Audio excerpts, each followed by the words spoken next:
चलो, बैठो।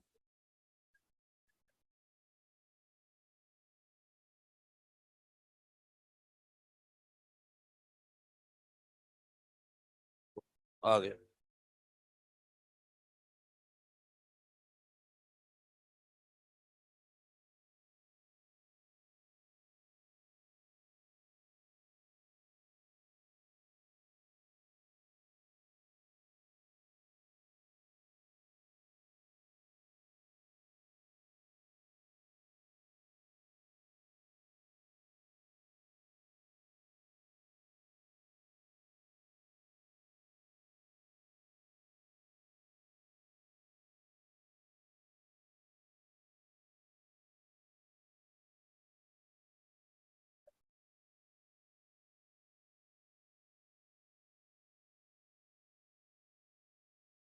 ठीक है, चलो आ जाओ अब।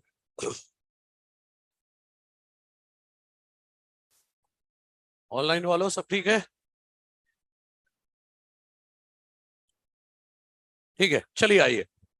देखो, सबसे पहले बात ये करनी थी कि कल्चर करना बैक्टीरिया को दो तरह का होता है।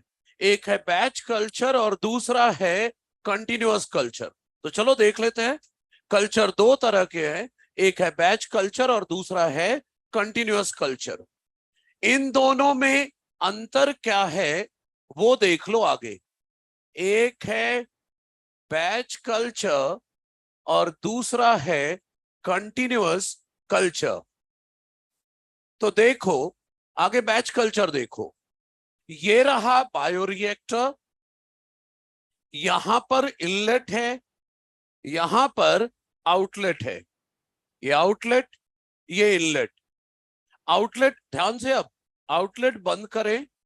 यहां पर बायोरिएक्टर में क्या डाल दो? Culture medium. और क्या, वो रिकम्बिनेंट बैक्टीरिया ढूंढी थी ना, रिकम्बिनेंट होस्ट सेल या रिकम्बिनेंट बैक्टीरिया जो खोजी थी पिछले क्लास के स्टेप में, वो डाल दिया। कल्चर मीडियम डाल दिया एक बार, रिकम्बिनेंट बैक्टीरिया डाल दिया, मल्टीप्लाई करने दो। कब तक? जब तक कल्चर मीडियम खत्म ना हो जाए। और जब कल्चर मीडियम खत्म हो जाए तो आउटलेट खोलो, ये सारा कंटेंट निकाल लो। यहां से क्या निकलेगा? ढेर सारी बैक्टीरिया जिनके अंदर डिजायर्ड प्रोडक्ट बन चुका होगा। यही होगा। तो बैच कल्चर की टैगलाइन क्या है?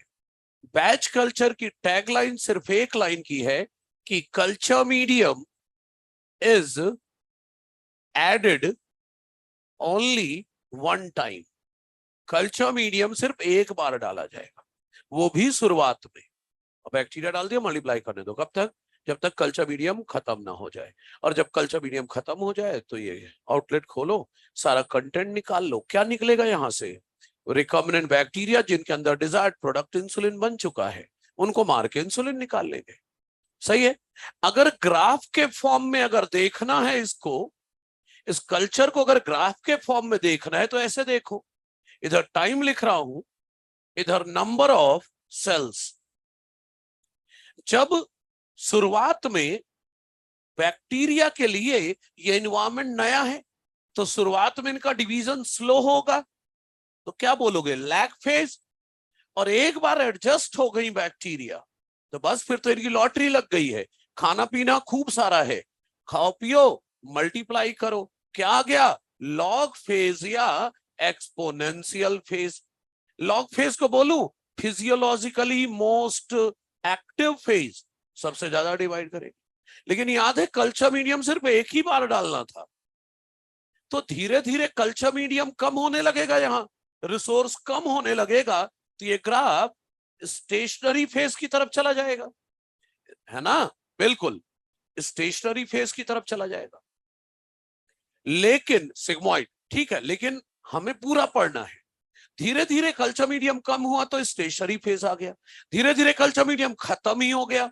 और कल्चर मीडियम अगर खत्म हो गया फिर तो ये ग्राफ नीचे गिरने लगा ना, डिक्लाइनिंग फेज या डेथ फेज आ गया।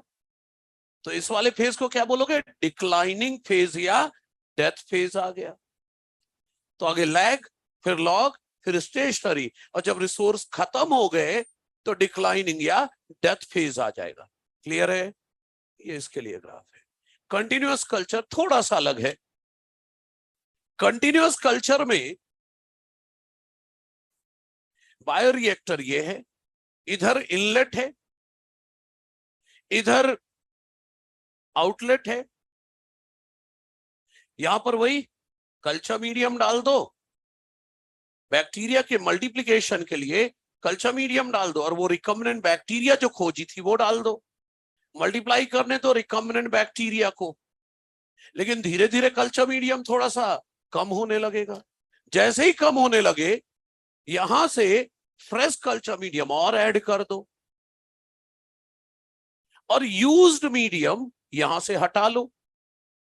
तो ये जो यूज मीडियम बाहर निकालोगे, इसके साथ इकोलाई भी तो आ जाएंगी जिनके अंदर डिजायर्ड प्रोडक्ट बना हुआ है।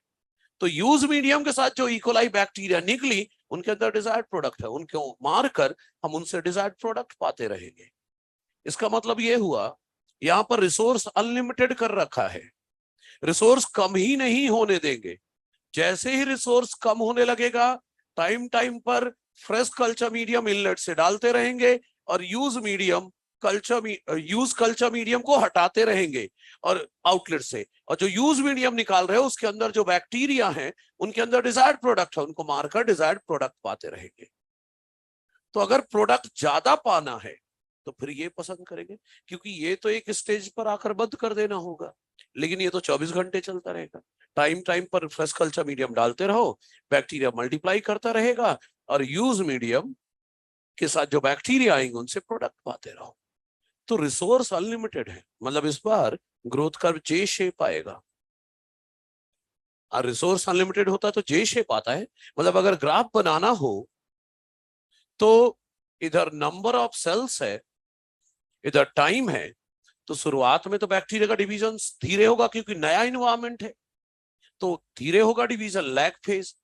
लेकिन एक बार एडजस्ट हो गए, फिर तो लॉटरी लगे इनकी, वो भी परमानेंट वाली, तो फिर तो खाओ पियो मल्टीप्लाई ही करते रहो। तो ग्रोथ कर्व हमेशा किसमें बना रहेगा, लॉग फेज या एक्सपोनेंशियल फेज। तो सुनिए, कंटिन्यूअस कल्चर की 2 लाइन सुन लो, क्या लिखने वाला हूं मैं ऊपर। पहला, time to time fresh culture medium is added through inlet and used medium is taken out through outlet. एक. Number 2, cells are maintained at physiologically most active phase, that is log phase या exponential phase, so as to obtain product in large scale. Bacteria को लगातार log phase पर हम maintain करके रखेंगे। कैसे? Culture medium देते रहेंगे तो लॉग फेज में ही बना रहेगा वो। क्लियर है? तो कंटिन्यूअस कल्चर में ये 2 लाइन मैं लिख देता हूं। Batch culture, continuous culture complete कर लो, फिर एनसीईआरटी निकालो। वो बायोरिएक्टर के 2 फोटो बने हैं, वो एक्सप्लेन करने वाला हूं। क्या नहीं, स्टेप 8 ही चल रहा है जब तक बायोरिएक्टर का फोटो ना आ जाए पूरा। क्या? एडेड ओनली 1 टाइम, बिल्कुल added only 1 time.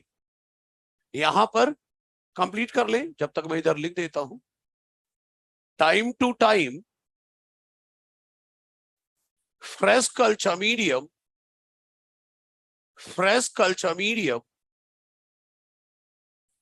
is added through an inlet and use medium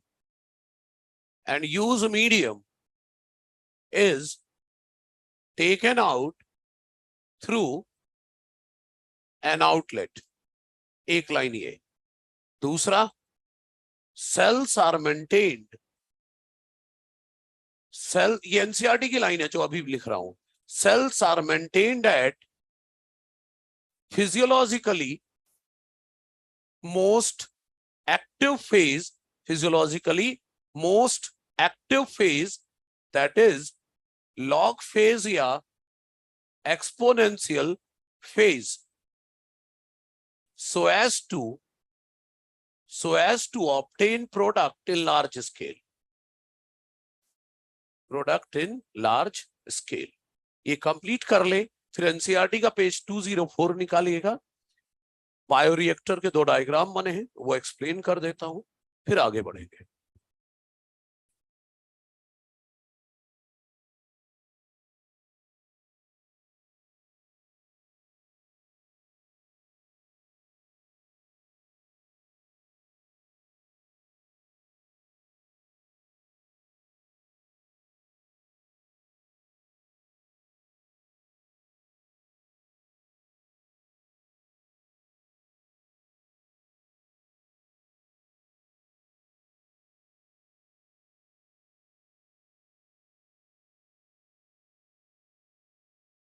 क्या?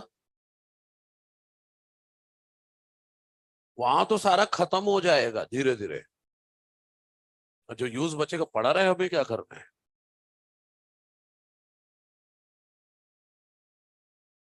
अंत में तो सारी बैक्टीरिया निकाल लेंगे ना वहां से।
अरे पैच कल्चर खत्म करना, आगे वही मिटेगा, तू उसी को पेंडिंग छोड़ रहा है।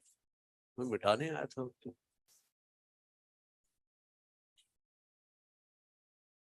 हाँ ठीक है, कंप्लीट करो जल्दी।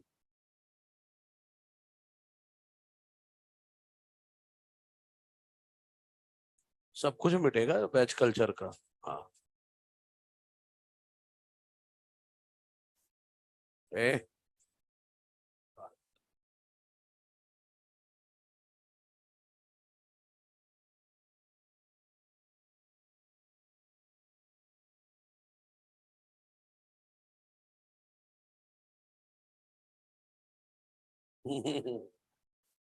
जल्दी करो, जल्दी जल्दी फटाफट।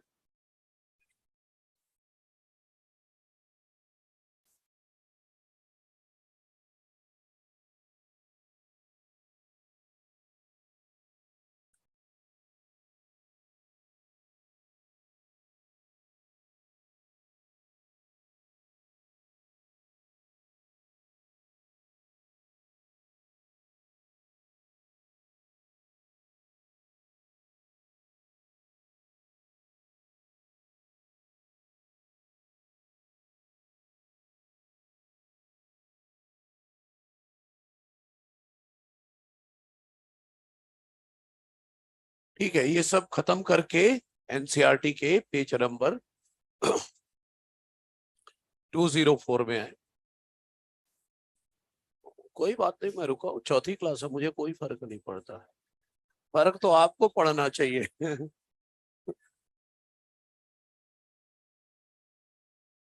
ये मोटिवेशन है जल्दी लिखने का। पेज नंबर 204 मॉड्यूल में भी है, जहां से देखो चाहो देख लो, लेकिन घर जाकर एनसीईआरटी में ऐड करना, जो भी लाइन जुड़वाऊं मैं वहां पर।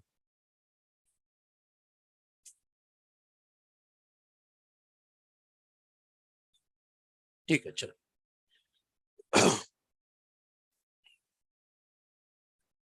पिछली क्लास में मैंने बोला था कि सबसे कॉमन बायोरिएक्टर जो यूज होता है वो है स्टिर्ड टैंक बायोरिएक्टर। उसके दो टाइप दिए हैं एनसीईआरटी में, पेज 204 में। एक दिया है सिंपल स्टिर्ड टैंक बायोरिएक्टर, एक सिंपल स्टिर्ड टैंक बायोरिएक्टर दिया है, और दूसरा दिया है स्पार्स्ड स्टिर्ड टैंक बायोरिएक्टर। तो ये दोनों बायोरिएक्टर एक्सप्लेन करने जा रहा हूं मैं। एक तो लाइन डायग्राम में ही लिखाऊंगा, वो डायग्राम में ही जोड़ लेना, है ना।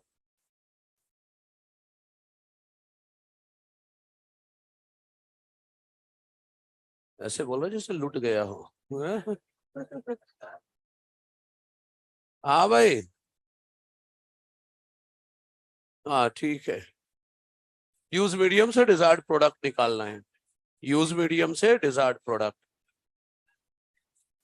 क्या नहीं लिखना है वो ना, नहीं लिखना है। एनसीईआरटी में ही एक दो लाइन जोड़वाऊंगा, बस हो गए। ओके चलिए आ जाओ। NCERT page number 204। चलो देखते हैं। स्टिर्ड टैंक बायोरिएक्टर सबसे कॉमन है। पहला देखने जा रहे हैं सिंपल स्टिर्ड टैंक बायोरिएक्टर। देखे सिंपल, इधर देखो, देखो ध्यान से। अब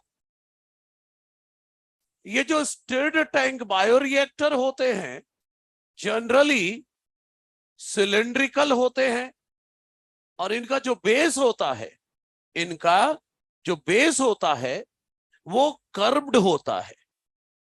कर्व्ड होने से, ध्यान से, बेस कर्व्ड होने से क्या फायदा है? नहीं, बेस कर्व्ड होने का फायदा ये है कि ये यहां स्लोप है, स्लोप सा है, तो इधर का बायोरिएक्टर का कंटेंट आराम से इधर आ सकता है, इधर का इधर आ सकता है। तो बायोरिएक्टर के कंटेंट की मिक्सिंग अच्छे से हो सकती है। कर्व्ड बेस होने का फायदा क्या है? कंटेंट ऑफ बायोरिएक्टर की मिक्सिंग अच्छे से हो सकती है। डायग्राम के नीचे जो पैराग्राफ है उसकी पहली लाइन पढ़ लो। यही लिखा है, फैसिलिटेट करता है mixing of content of bioreactor. ठीक है, अब आगे सुनो। देखो यहां पर इनलेट है, यहां पर इनलेट है, यहां पर आउटलेट है। और सुनिए, जब भी कल्चर करना होगा पहले इस कंटेनर में हम स्टीम पास कराएंगे, ताकि इस कंटेनर में अगर पहले से कोई बैक्टीरिया फंगस है तो उसकी डेथ हो जाए। मतलब क्या करा रहा हूं? माइक्रोबियल कंटामिनेशन फ्री, मतलब स्टेरिलाइजेशन करा रहा हूं। तो एनसीईआरटी में यहां देखना लिखा होगा स्टीम पास कराएंगे, एक्सपेरिमेंट शुरू करने से पहले स्टीम पास कराएंगे फॉर स्टेरिलाइजेशन। स्टेरिलाइजेशन का मतलब है माइक्रोबियल कंटामिनेशन फ्री करना। स्टीम पास कर दिया, कोई बैक्टीरिया फंगस अगर है तो उसकी डेथ हो जाएगी, और इनलेट आउटलेट खुला है तो बाहर भी निकल जाएगा। सही है। अब एक्सपेरिमेंट शुरू करेंगे। एक्सपेरिमेंट शुरू करने से पहले ये आउटलेट बंद करेंगे, और अब इसमें लिक्विड कल्चर मीडियम भर दिया। इतना, कितना भर दिया? 75% of the capacity of container. 75% content of जो कैपेसिटी है बायोरिएक्टर को उतना भर देंगे, 25% छोड़ देंगे खाली। क्यों, उसकी वजह भी पता चलेगी। यहां क्या भरा आपने इनलेट से? Liquid culture medium. Liquid culture medium भर दिया, और साथ में डाल दिया रिकॉम्बिनेंट बैक्टीरिया जिसको मल्टीप्लाई कराना है। तो आपकी एनसीईआरटी में यहीं पर डायग्राम में कल्चर ब्रॉथ लिखा है, उसका मतलब लिख दो liquid culture medium. Culture broth का मतलब है लिक्विड कल्चर मीडियम।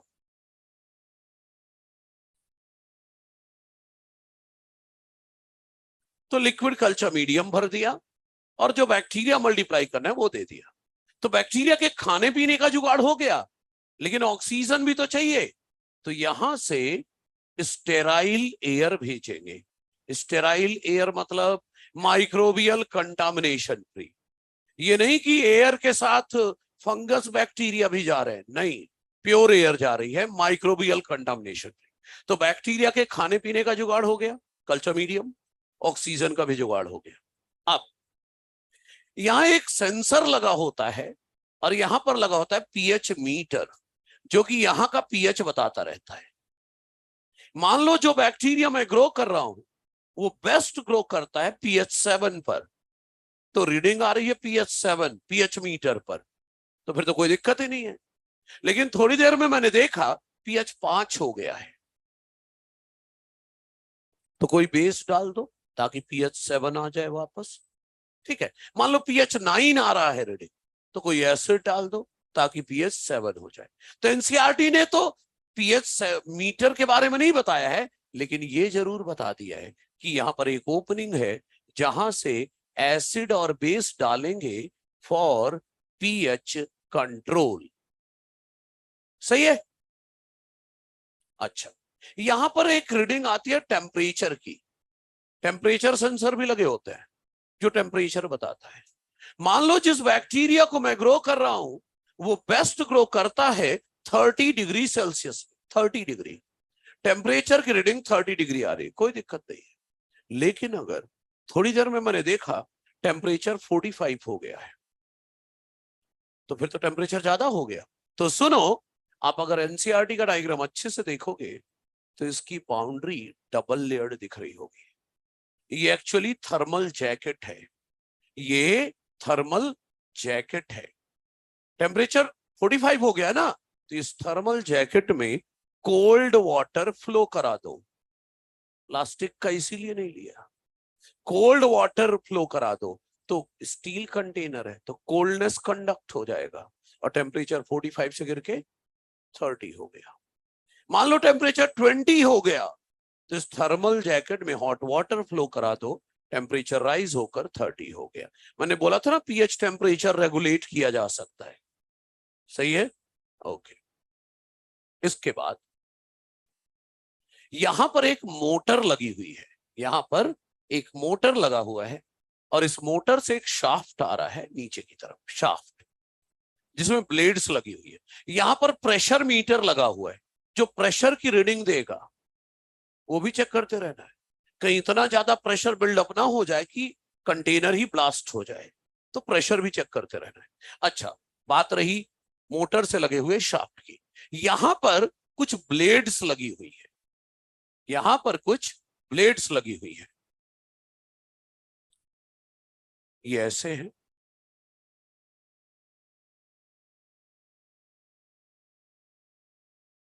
ये ऐसे ब्लेड्स लगे।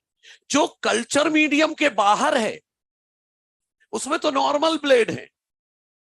भाई इधर बायोरिएक्टर पर ध्यान दें, कल्चर मीडियम के बाहर जो है वहां पर नॉर्मल ब्लेड्स लगी है, लेकिन जो कल्चर मीडियम के अंदर है यहां पर कुछ एक्स्ट्रा ब्लेड्स है। एनसीईआरटी ने लिखा है फ्लैट ब्लेडेड इंपेलर, कहने का मतलब फ्लैट ब्लेड्स लगी हुई है। तो नॉर्मल ब्लेड्स भी हैं और फ्लैट ब्लेड्स भी है। अब बात आई इन ब्लेड्स का काम क्या है। देखो, हाई स्पीड रोटेशन रखते हैं, यहां हाई स्पीड रोटेशन रखते हैं इनका। ये जो कल्चर मीडियम में डूबे हुए ब्लेड है इन्हें मैं कहता हूं लोअर ब्लेड। लोअर ब्लेड्स क्या करते हैं, हाई स्पीड रोटेशन होगा तो प्रॉपर मिक्सिंग हो पाएगी कल्चर मीडियम और ऑक्सीजन की। इससे क्या होगा, कंटेनर के हर कोने पर यूनिफॉर्म डिस्ट्रीब्यूशन होगा न्यूट्रिएंट्स का और ऑक्सीजन का, ताकि बैक्टीरिया किसी भी कोने पर हो, न्यूट्रिशन और ऑक्सीजन हर बैक्टीरिया को प्रॉपर मिलना चाहिए। तो लोअर ब्लेड क्या करती हैं, हेल्प इन, ये एनसीईआरटी में जोड़ देना, ये जो डूबे हुए ब्लेड है उनको नाम दे दो लोअर ब्लेड और लिख दो क्या करते हैं, help in proper mixing of culture medium and oxygen, proper mixing of culture medium and oxygen, proper mixing of culture medium and oxygen। जो कल्चर मीडियम में डूबी हुई ब्लेड है उन्हें लोअर ब्लेड बोलेंगे।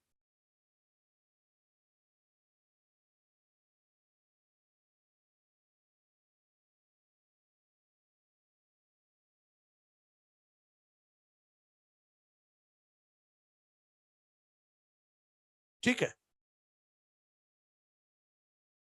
और जो ब्लेड ऊपर है ना, ये वाली, इसे कहते हैं अपर ब्लेड।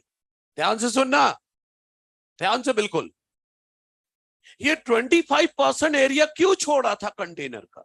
देखो यहां लिक्विड भरा हुआ है, लिक्विड कल्चर मीडियम, ऑक्सीजन भी है, घुमा भी रहे हो, फोम बनेगा यहां। वो जो 25% कैपेसिटी छोड़ा था वो फोम के लिए था। समझ में आया? लिक्विड भरा है, ऑक्सीजन भी है, हाई स्पीड रोटेशन भी करा रहे हो, तो यहाँ फोम क्रिएट होगा। तो ये जो कैपेसिटी, ये जो एरिया छोड़ा था वो फोम के लिए था। तो इस एरिया में जो फोम है उसको खत्म करने का काम ये करेगा। तभी एनसीईआरटी ने इसे अपर ब्लेड नाम तो नहीं दिया है, लेकिन लिखा है फोम ब्रेकर। तो अपर ब्लेड क्या करती है? फोम खत्म करती है। क्यों सर, क्यों जरूरी है? अगर ये फोम बढ़ते बढ़ते इधर को आ गया, foam will act as barrier for gaseous exchange. Foam barrier का काम करेगा गैसियस एक्सचेंज के लिए। सोचो अगर फोम बढ़ते बढ़ते यहां तक, अभी बैक्टीरिया ऑक्सीजन कितने एरिया से पा रहा है? इतने एरिया से। अगर फोम बढ़ते बढ़ते यहां तक आ गया तो surface area to get oxygen कम हो जाएगा ना। इसलिए फोम को खत्म करना जरूरी था, इसलिए ऊपर ब्लेड लगाई गई है। तो ऊपर वाली ब्लेड का काम है फोम को खत्म करना। इसे एनसीईआरटी ने स्टीरर भी कहा है। स्टीरर मतलब वही मिक्स करवाना कल्चर मीडियम और ऑक्सीजन को, ये काम है। कोई दिक्कत तो नहीं है? अच्छा, एक चीज और, यहां पर एक और ओपनिंग होती है जिसे कहते हैं सैंपलिंग पोर्ट। एक्चुअली हमें कैसे पता चलेगा कि मैक्सिमम कैपेसिटी बैक्टीरिया हो गई या नहीं? इसीलिए एक इंस्ट्रूमेंट होता है हमारे पास जिसे कहते हैं डेंसिटी मीटर। हम क्या करते हैं, सैंपलिंग पोर्ट से रेगुलर इंटरवल पर थोड़ा थोड़ा सैंपल निकालते रहेंगे और चेक करते रहेंगे density of bacteria in culture media. मान लो मुझे पता है कि इस बैक्टीरिया, इस कंटेनर में जब मैक्सिमम बैक्टीरिया हो जाती है तो बैक्टीरिया की डेंसिटी हो जाती है 2 लाख बैक्टीरिया पर mm³। एग्जाम्पल ले रहा हूं, मान लो हमें पता है कि इस कंटेनर में जब मैक्सिमम कैपेसिटी बैक्टीरिया हो जाती है तो बैक्टीरिया की डेंसिटी हो जाती है 2 लाख बैक्टीरिया पर mm³। तो मैंने थोड़ा सा सैंपल निकाला, डेंसिटी मीटर में डाला, इसने रीडिंग दी 40,000 बैक्टीरिया पर mm³। पता चल गया अभी मैक्सिमम नहीं हुआ है, चलने दो मीडियम, कल्चर चलने दो। कुछ घंटों बाद फिर चेक किया तो देखा 80,000 हो गया। ऐसे रेगुलर इंटरवल पर सैंपल निकाल निकाल के डेंसिटी चेक करते रहूंगा। कुछ देर बाद मैंने चेक किया तो डेंसिटी आई 2 लाख बैक्टीरिया पर mm³। इसका मतलब मैक्सिमम कैपेसिटी बैक्टीरिया हो चुकी है। अभी ये सब बंद करो, आउटलेट खोलो, सारा कंटेंट निकाल लो। क्या क्या निकलेगा यहां से? ढेर सारी बैक्टीरिया जिनके अंदर इंसुलिन नाम का प्रोडक्ट बन चुका है। उन्हीं कोलाई को मार के फिर इंसुलिन निकाल लेंगे। स्टेप 9 से समझ गए? तो सुनिए, बायोरिएक्टर चाहे कैसा भी हो, उनमें ये 6 चीजें जरूर होती है। पहला, एजिटेटर सिस्टम। एजिटेटर सिस्टम मतलब मिक्सिंग के लिए, पहला। दूसरा, ऑक्सीजन डिलीवरी सिस्टम, ऑक्सीजन देने का सिस्टम। तीसरा, पीएच कंट्रोल सिस्टम। चौथा, टेम्परेचर कंट्रोल सिस्टम। पांचवा, फोम कंट्रोल सिस्टम। और छठा, सैंपलिंग पोर्ट, जहां से सैंपल निकाल के चेक करते रहते हैं डेंसिटी मैक्सिमम हो गई या नहीं। क्या क्या? एजिटेटर सिस्टम जो मिक्सिंग कराएगा, ऑक्सीजन डिलीवरी सिस्टम ऑक्सीजन देने के लिए, pH control, temperature control, foam control और सैंपलिंग पोर्ट। सही है? तो एनसीईआरटी के नीचे ये जो पैराग्राफ दिया है पूरा पढ़ लो, बस एक लाइन ना पढ़ना। कौन सी वाली? अल्टरनेटिवली जो लाइन है, अल्टरनेटिवली से शुरू है एक लाइन वहां पर, वो अल्टरनेटिवली वाली लाइन ना पढ़ना, वो उस डायग्राम के लिए है। बाकी सारा पढ़ लो।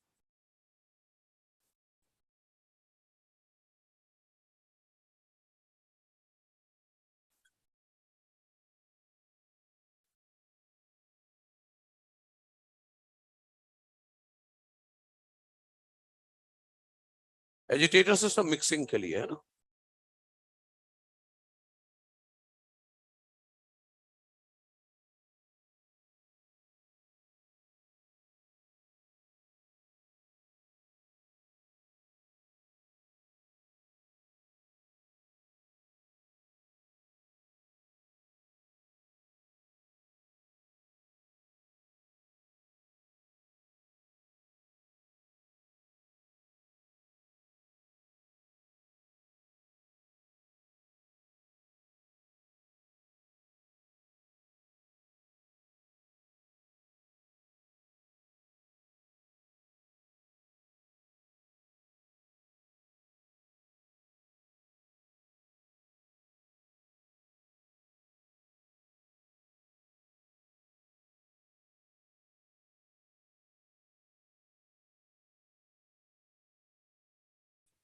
चलिए आ जाइए। स्पार्स स्टिर्ड टैंक बायोरिएक्टर पूरा हो गया ये। अब स्पार्स स्टिर्ड टैंक बायोरिएक्टर देखो, एक चीज एनसीईआरटी ने ये रफ डायग्राम बनाया है स्पार्स स्टिर्ड टैंक बायोरिएक्टर का। आपसे क्वेश्चन पूछा जाएगा कौन सा बायोरिएक्टर सिलेंड्रिकल होता है, तो डायग्राम देख के तो आप बोलोगे वो वाला सिंपल। नहीं, दोनों होते हैं। ये रफ डायग्राम है। इस डायग्राम में सिर्फ दो कॉन्सेप्ट समझाने के लिए डायग्राम बनाया गया है ये। अदरवाइज स्टिर्ड, पहली ही लाइन में एनसीईआरटी ने लिखा है स्टिर्ड टैंक बायोरिएक्टर दोनों हैं। इनमें कैसे होते हैं बायोरिएक्टर? Usually cylindrical. तो ये दोनों सिलेंड्रिकल है, डायग्राम पे नहीं जाना है। समझ गए? तो ये सिर्फ कॉन्सेप्ट समझाने के लिए ऐसा बना दिया है, अदरवाइज दोनों सिलेंड्रिकल है। क्लियर है? क्वेश्चन मिलेगा आपको, मॉड्यूल में भी मिलेगा। अच्छा ठीक है, इसमें भी वही 75% कैपेसिटी भर दो, कल्चर मीडियम। दो कॉन्सेप्ट है बस यहां, वो समझना है बस, बाकी ये हो गया। देखिए यहां पर ना सबसे पहले तो एक स्टीरर लगा हुआ है, मिक्सर लगा है एक्चुअली। इसकी स्पीड स्लो स्पीड, वहां हाई स्पीड रोटेशन की जरूरत थी, यहां हाई स्पीड रोटेशन की जरूरत नहीं है। क्यों? अब वो देखो, यहां पर एक टी शेप का स्ट्रक्चर लगा हुआ है, टी शेप का। ये जो टी शेप का स्ट्रक्चर है दोनों तरफ से बंद है ये ऐसे। एक्चुअली इसमें पोर्स है, यहां से ऑक्सीजन भेजी जाएगी। तो ये जो टी शेप का स्ट्रक्चर दिख रहा है ना, यही है स्पार्जर, इसीलिए इसका नाम है स्पार्स स्टिर्ड टैंक बायोरिएक्टर। ठीक। अच्छा, यहां पर जब पोर से ऑक्सीजन निकलेगा तो ऑक्सीजन बबल्स के फॉर्म में तो निकलेंगे, ऐसे ढेर सारे बबल इधर उधर कर रहे होंगे। तो बबल्स जब तेजी से चल रहे होंगे तो ये पूरा कल्चर मीडियम पूरा इन्होंने ही ला के रखा होगा पूरा, मतलब mixing of culture medium in bubbles के मूवमेंट के कारण ही हुए जा रहा है, इसलिए हाई स्पीड रोटेशन की जरूरत नहीं है। समझ रहे हैं? वो अल्टरनेटिवली वाली लाइन छोड़ी थी ना हमने पढ़ने, पढ़ के देखो एक बार, फिर समझाता हूं आगे कॉन्सेप्ट। अल्टरनेटिवली वाली छोड़ी थी, लिखा ना बबल्ड एयर को बबल करके भेज सकते हैं, वो ये वाली है स्पार्जर वाली। ठीक है। अच्छा, तो ऑक्सीजन बबल्स निकलेंगे, बबल्स के फॉर्म में गैस निकलेगी, और ये बबल पूरा इधर उधर मूव कर रहे हैं, तो पूरा सिस्टम पहले से पूरा मिक्स हो रहा है। तो कल्चर मीडियम की मिक्सिंग के लिए ज्यादा एफर्ट करने की जरूरत नहीं है। ये बबल बनने का फायदा पहला, ये जो बबल्स है ना, मान लो ये बबल है, इस बबल के चारों तरफ ना ऑक्सीजन मॉलिक्यूल्स की लेयर बन जाती है। आप सब जानते हैं ना, gas molecules are very loosely packed. अगर बबल ना बनता तो इतने एरिया में ना बहुत कम ऑक्सीजन मॉलिक्यूल होते, अगर बबल ना बनता तो इतने एरिया में बहुत कम ऑक्सीजन मॉलिक्यूल होते, लेकिन बबल बनने से बबल के सरफेस पर भी ऑक्सीजन मॉलिक्यूल की लेयर है, तो इतने से ही एरिया में ढेर सारे ऑक्सीजन मॉलिक्यूल हो गए या नहीं? तो surface area for gases exchange बढ़ गया, कम जगह में ज्यादा ऑक्सीजन अवेलेबल हो गए। दोबारा बोलता हूं, अगर बबल ना बनता तो गैसेस तो वेरी लूजली पैक्ड होते हैं, तो इतने एरिया में बहुत कम ऑक्सीजन मॉलिक्यूल होते, लेकिन बबल बनने के कारण क्या हुआ, इतने से ही एरिया में ढेर सारे ऑक्सीजन मॉलिक्यूल हो गए।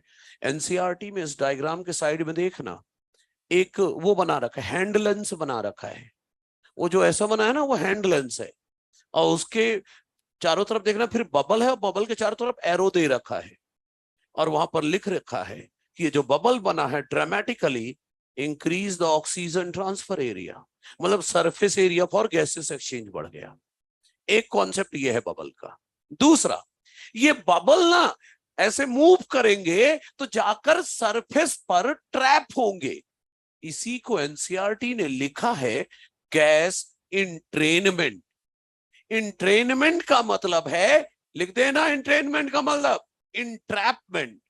बबल सरफेस पर ट्रैप होंगे, और ट्रैप होकर क्या करेंगे, बबल सरफेस पर ट्रैप होंगे, ट्रैप होकर क्या करेंगे, देखो ये जो बबल है ना जो सरफेस पर गया, ये अपने साथ सरफेस को भी लिफ्ट कर देंगे, अपने साथ सरफेस को भी लिफ्ट कर देंगे।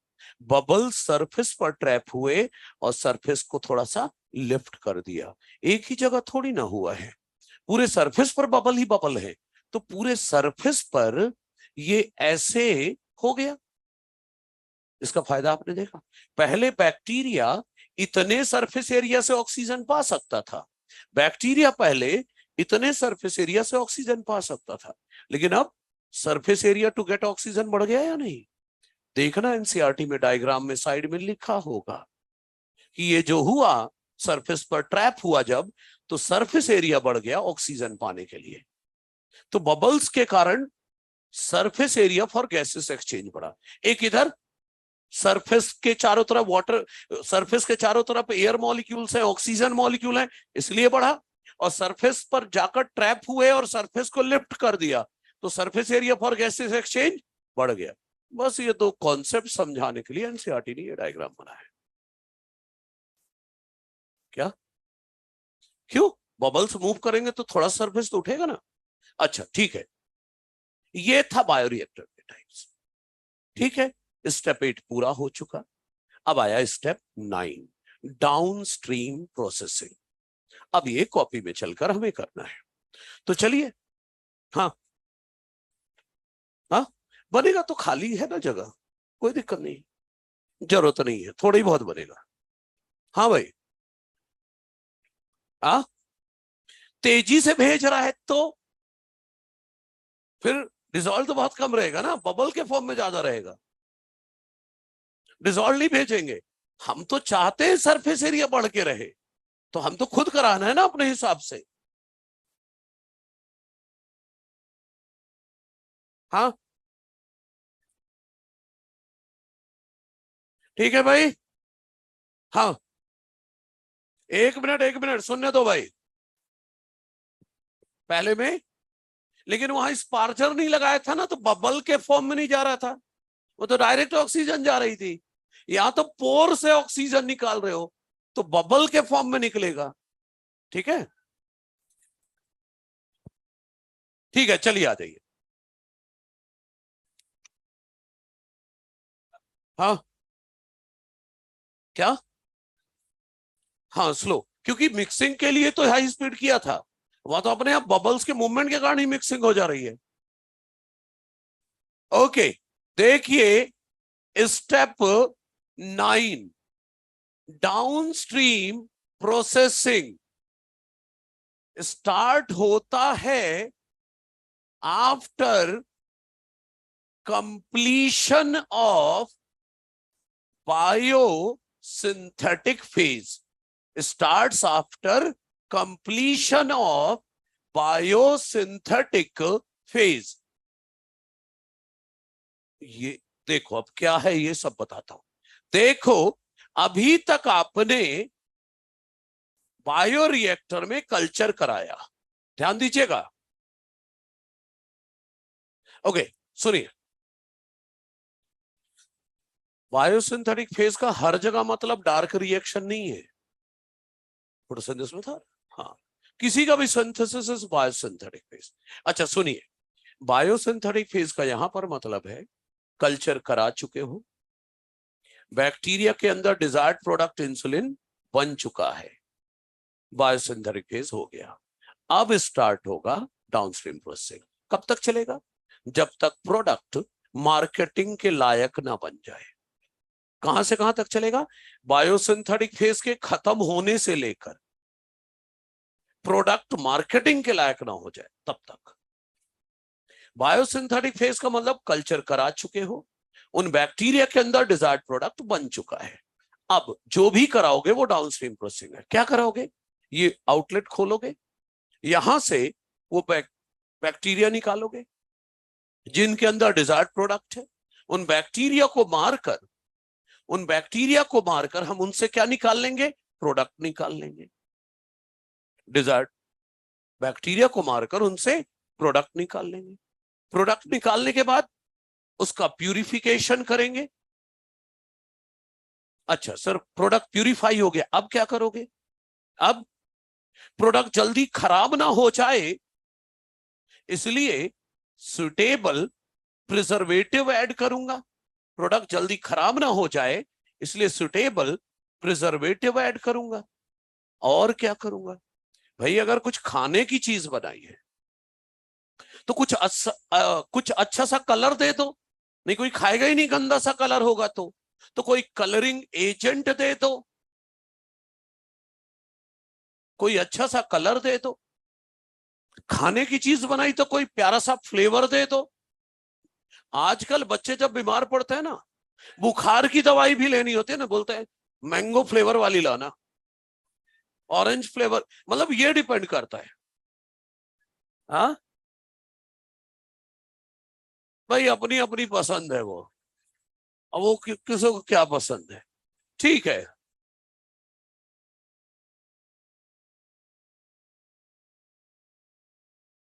ये देखो, तो प्रिजर्वेटिव डालेंगे।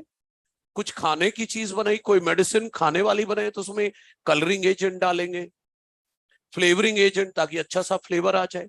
इसके बाद उस प्रोडक्ट की क्वालिटी चेक करेंगे, quality control testing, quality check करेंगे। देखो, क्वालिटी टेस्टिंग में यह चेक करेंगे कि जो प्रोडक्ट हमने बनाया है वो हमारे कंपनी के स्टैंडर्ड का है या नहीं। जब घर में बड़े बड़े प्रोडक्ट्स आते हैं, लाते हैं अपन, तो उनमें लिखा होता है क्यूसी पास्ट, स्टिकर चिपका होता है क्यूसी पास्ट। उसका मतलब होता है क्वालिटी कंट्रोल पास्ट, मतलब हमारी कंपनी का जो स्टैंडर्ड है उसको ये पास करता है। मतलब बिलो स्टैंडर्ड प्रोडक्ट नहीं है। समझ गए? मतलब जो प्रोडक्ट हमने बनाया इसकी क्वालिटी चेक करेंगे, क्या ये हमारी कंपनी के स्टैंडर्ड के लेवल का है।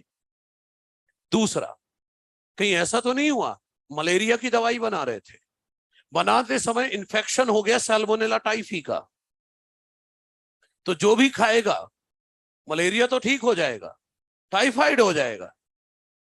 तो पूरी क्वालिटी चेक करेंगे जो, ठीक है। क्वालिटी चेक करने के बाद अगर प्रोडक्ट के नाम पर आपने मेडिसिन बनाया है, तो आप सब जानते हैं जैसे कोविड वैक्सीन का क्लिनिकल ट्रायल्स किया गया था, तो क्लिनिकल ट्रायल किया जाएगा if product is a drug और अ मेडिसिन। ड्रग का मतलब यहां पर मेडिसिन ही है। ड्रग का मतलब, दोबारा बोल रहा हूं, ड्रग का मतलब यहां पर मेडिसिन ही है। क्लिनिकल ट्रायल, जैसे कोविड का वैक्सीन बना था, phase 1 clinical trial, phase 2, phase 3, बाद में जाकर मार्केट में आया। समझ रहे हैं? तो अगर मेडिसिन बनाए तो क्लिनिकल ट्रायल भी करेंगे। सब कुछ सेफ रहा अगर, फिर अभी तक ये जो भी किया ना, अभी तक ये जो भी किया इज डाउनस्ट्रीम प्रोसेसिंग। ये जो भी किया ये क्या है? Downstream processing. और अगर सब कुछ सही रहा तो अब क्या करेंगे? पैकेजिंग करेंगे प्रोडक्ट की। पैकेजिंग ऑफ प्रोडक्ट किया जाएगा और फिर मार्केटिंग ऑफ प्रोडक्ट किया जाएगा। सही है? ये है डाउनस्ट्रीम प्रोसेसिंग। एक बार दोबारा देखो, सारा कंटेंट निकाल लिया, मतलब बैक्टीरिया निकाल ली विद डिजायर्ड प्रोडक्ट, उनको मार के प्रोडक्ट निकाल लिया, प्यूरिफाई कर लिया, colouring agent, flavouring agent, preservative डाला, क्वालिटी चेक किया, अगर मेडिसिन बनाया तो क्लिनिकल ट्रायल किया, सब सेफ रहा तो फिर पैकेजिंग और मार्केटिंग को। इधर नीचे जो भी किया है आपने, ये डाउनस्ट्रीम प्रोसेसिंग है। एक आखिरी लाइन, एनसीईआरटी के अकॉर्डिंग भी, मेरे अकॉर्डिंग भी, इस चैप्टर की आखिरी लाइन, अलग अलग प्रोडक्ट के लिए प्रोसेसिंग, अलग अलग प्रोडक्ट के लिए प्रोसेसिंग और क्वालिटी चेक अलग अलग होगा। जैसे अपन ने कोई इंटरनल यूज के लिए मेडिसिन बनाई है, हम उसका फ्लेवर भी चेक करेंगे, ये भी चेक करेंगे कि वो इंटरनल बॉडी ऑर्गन में कोई निगेटिव इंपैक्ट तो नहीं डाल रहा, ये भी चेक करेंगे। लेकिन अगर स्किन के लिए कोई प्रोडक्ट बनाया है, फिर तो थोड़ी चेक करेंगे उसका फ्लेवर क्या है, स्टमक में जाएगा तो क्या होगा, फिर तो यही चेक करेंगे साइड, स्किन में साइड इफेक्ट तो नहीं डाल रहा, एलर्जिक रिएक्शंस तो नहीं आ रहे। तो अलग अलग प्रोडक्ट के लिए अलग अलग प्रोसेसिंग और क्वालिटी चेक होगा। क्लियर है? तो वो लाइन में यहां पर लिख देता हूं। ये कंप्लीट कर ले, ये चैप्टर पूरा हुआ। अब हम अगला चैप्टर पढ़ते हैं, बायोटेक्नोलॉजी एंड इट्स एप्लीकेशंस। ठीक है, जल्दी कर लो, कंप्लीट करें। Downstream processing and quality control testing. Downstream process, थोड़ा जल्दी लिखिएगा। Downstream processing and quality control testing vary from product to product.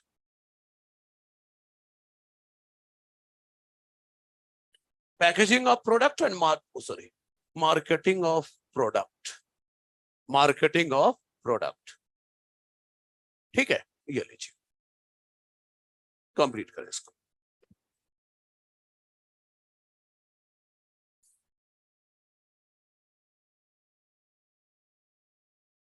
एक ही बात है, ड्रग लिख दो या मेडिसिन?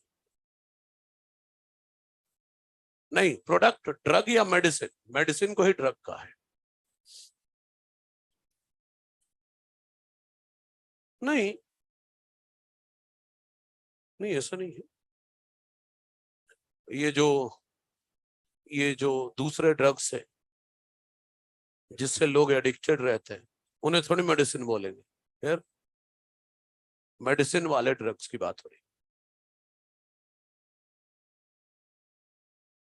जल्दी कंप्लीट करें क्योंकि अगले चैप्टर का भी टारगेट डिसाइडेड है, कहां तक होगा वो फिक्स है,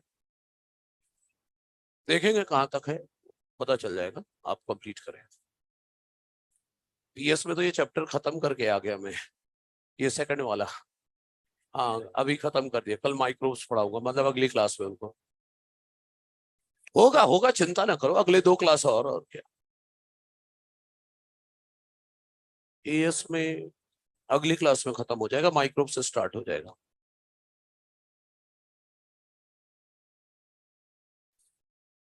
ठीक है, कंप्लीट करिए।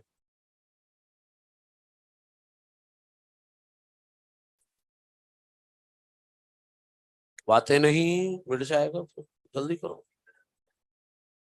कोई बात।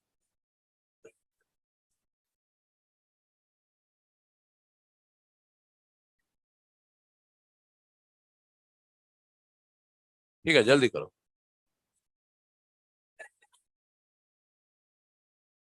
हाँ, एक बार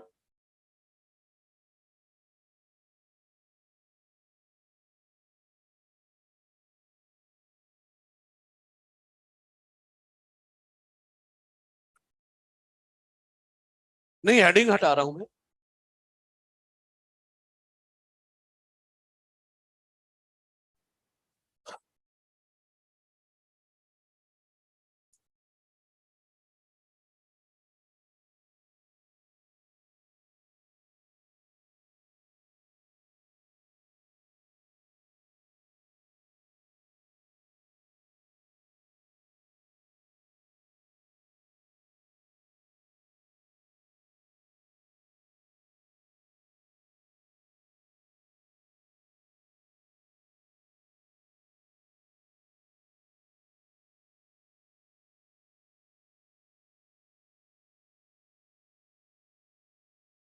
ये सब खत्म करके एनसीईआरटी निकालना, पेज नंबर 207।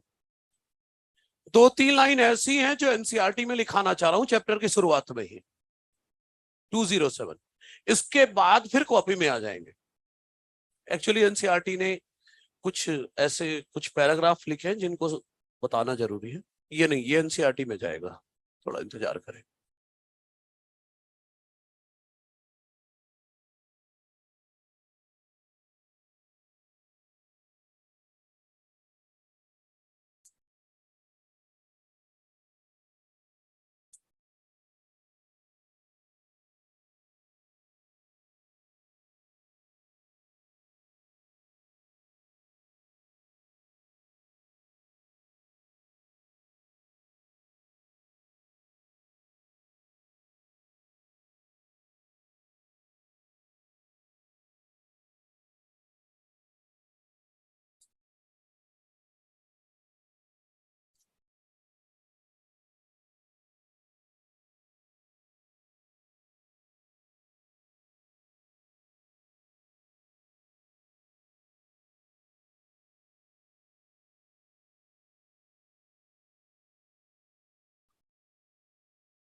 हाँ ठीक है।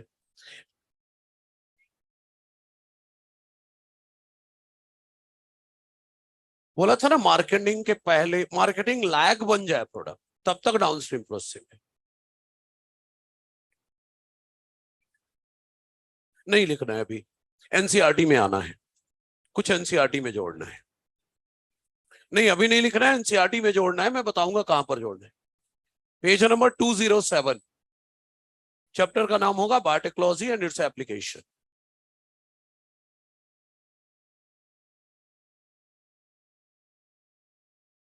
हाँ ठीक है,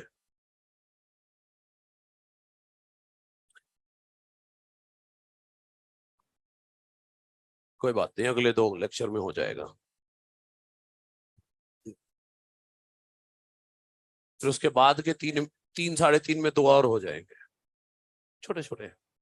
हाँ ओके, सुनिए अब बारी आती है नेक्स्ट चैप्टर की। अभी तक हम प्रिंसिपल ऑफ प्रोसेस पढ़ रहे थे बायोटेक के, अब हमें बायोटेक के एप्लीकेशन पढ़ना है। अब बायोटेक के एप्लीकेशन में मेन 2 पढ़ना है। बायोटेक का एप्लीकेशन एग्रीकल्चर में, अब बायोटेक का एप्लीकेशन मेडिसिन में, मेन 2 है। तो आप एनसीईआरटी के पेज नंबर 207 के बॉटम में जब पहुंचोगे तो आपको हेडिंग मिलेगी biotechnological application in agriculture. Biotechnology का एप्लीकेशन एग्रीकल्चर में, और वहां पर एक लाइन मिलेगी, there are 3 options that can be thought of for increasing food production. Food production बढ़ाने के लिए 3 ऑप्शंस के बारे में सोच सकते हैं। यही मैंने लिखा, 3 options for increasing food production. पहला वहां देखोगे तो मिलेगा, पहला ऑप्शन क्या है, agro chemical based agriculture. Page पलटोगे तो दूसरा मिलेगा ऑर्गेनिक एग्रीकल्चर, और तीसरा मिलेगा genetically engineered crop based agriculture. इनके बारे में एक एक लाइन बोल देता हूं, समझा देता हूं, फिर एनसीईआरटी में ऐड करना है इसको। ठीक है, सुनिएगा। 3 ऑप्शन है फूड प्रोडक्शन बढ़ाने के लिए। पहला एग्रोकेमिकल बेस्ड। एग्रोकेमिकल समझते हैं, एग्रीकल्चर में यूज होने वाले chemical, I mean to say chemical fertilisers and chemical pesticide. तो ये जो एग्रोकेमिकल बेस्ड एग्रीकल्चर है, it is based on use of chemical fertilisers and chemical pesticides. हाँ, इससे प्रोडक्टिविटी तो बढ़ जाएगी, क्वालिटी गिरेगी, क्योंकि केमिकल्स जो है they are harmful for us. हमारे अगर बोलूं, पंजाब में कई ऐसे गांव हैं जहां किसान जो सब्जी उगाता है उसे खुद नहीं खाता, वो अलग से रखेगा अपने लिए। उसे पता है कि मैंने इतने केमिकल भर भर दिए हैं वहां कि खाने लायक ही नहीं है। तभी तो कैंसर जैसे केस क्यों बढ़ते जा रहे हैं। जो इंसान नॉर्मल प्योर वेजिटेरियन कुछ फालतू का नहीं खा रहा, उनको हो रहा है कैंसर, क्योंकि उनमें से कई केमिकल पेस्टिसाइड कार्सिनोजेनिक हो सकते हैं। इसीलिए लोग आजकल ऑर्गेनिक की तरफ फोकस करें, ऑर्गेनिक एग्रीकल्चर की तरफ। ध्यान दीजिएगा मेरी बात। तो एग्रोकेमिकल क्या है? केमिकल फर्टिलाइजर पेस्टिसाइड यूज करके खेती करना। प्रोडक्टिविटी बढ़ेगी लेकिन क्वालिटी गिरेगी। अच्छा, ऑर्गेनिक, एक लाइन बोलना है अगर ऑर्गेनिक का, नो यूज ऑफ केमिकल्स, कोई केमिकल यूज नहीं। फिर क्या यूज करते हैं? Bio fertilisers and bio pesticides. ये बायो फर्टिलाइजर और बायो पेस्टिसाइड, अगला चैप्टर जो माइक्रोब्स पढ़ेंगे वहां ये दोनों हेडिंग मिलेंगी। अभी एक एक एग्जांपल दे देता हूं। बायो फर्टिलाइजर पता है किसे बोल रहा हूं? नाइट्रोजन फिक्सिंग माइक्रोब को। वो कोई केमिकल थोड़ी ना, कोई नुकसान नहीं पहुंचाने। बायो पेस्टिसाइड, मान लो खेत को अटैक कर रखा है एफिड नाम के कीड़ों ने। एफिड्स कीड़े हैं, छोटे छोटे होते हैं, एफिड्स नाम के कीड़ों ने अटैक कर रखा है, पेस्ट। तो उसको कंट्रोल करने के लिए कोई केमिकल नहीं डालूंगा, मैं ड्रैगन फ्लाई छोड़ दूंगा वहां। ड्रैगन फ्लाई एफिड्स को खा लेता है, लो पेस्ट कंट्रोल हो गया, कोई केमिकल नहीं। तो ये जो ड्रैगन फ्लाई मैंने कीड़ा छोड़ा, उसी को बायो पेस्टिसाइड कह रहा हूं। तो bio fertiliser, bio pesticide are not any chemical, they are just living organism. कोई केमिकल यूज नहीं होगा ऑर्गेनिक एग्रीकल्चर। तीसरा, प्लांट में डिजायर्ड जीन डाल देंगे तो जो प्लांट बनेगा उसे क्या बोलोगे? GM plant, genetically modified plant, या ट्रांसजेनिक प्लांट, या टेलर मेड प्लांट कहेंगे। सही है, ये मैं लिखा दूंगा। उसके पहले सुनिए, एनसीईआरटी इसके बाद अगला पैराग्राफ लिखती है। ये 3 पॉइंट के बाद एक पैराग्राफ लिखती है। इसमें एनसीईआरटी ये लिखती है, ग्रीन रेवोल्यूशन के दौरान फूड सप्लाई लगभग 3 टाइम्स बढ़ गई थी। ग्रीन रेवोल्यूशन के दौरान फूड सप्लाई लगभग 3 टाइम्स बढ़ गया था, लेकिन पॉपुलेशन इतनी बढ़ी कि वो फूड भी कम पड़ गया। अब बात ये आती है, फूड सप्लाई बढ़ा क्यों, वो देखना है। तो एनसीईआरटी यहां पर कहती है, फूड प्रोडक्शन बढ़ने की माइनर वजह थी कि हमने इंप्रूव्ड क्रॉप वैरायटी की खेती करी।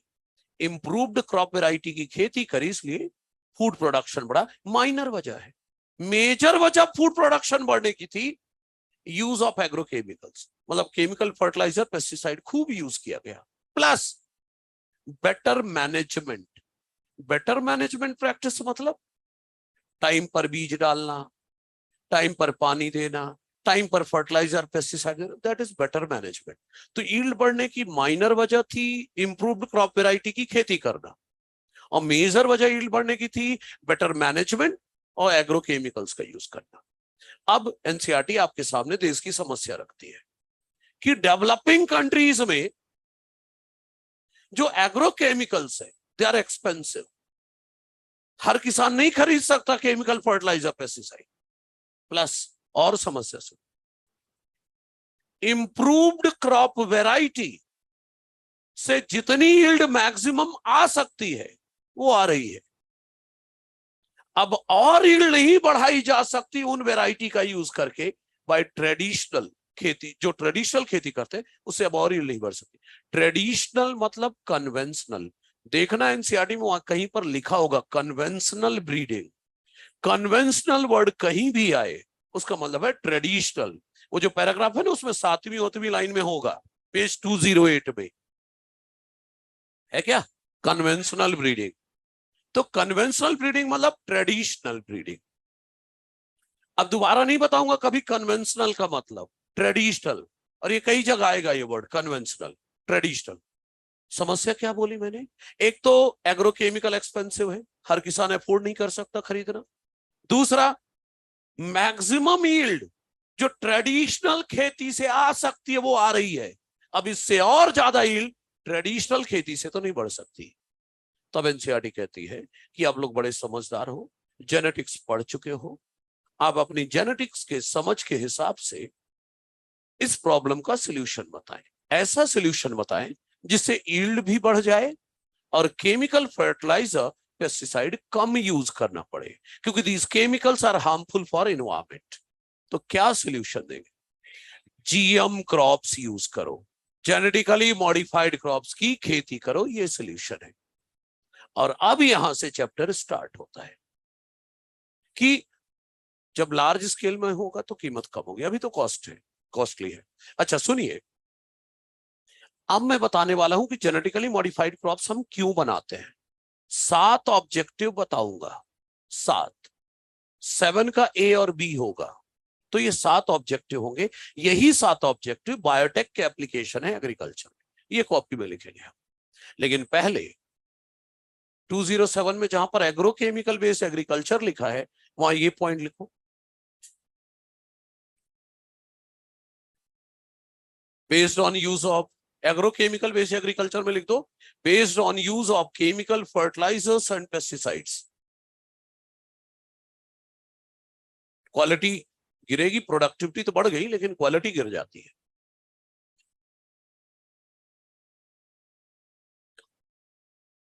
ऑर्गेनिक एग्रीकल्चर में अगले पेज में ऑर्गेनिक में लिख देना, based on use of bio fertilisers and biopesticides.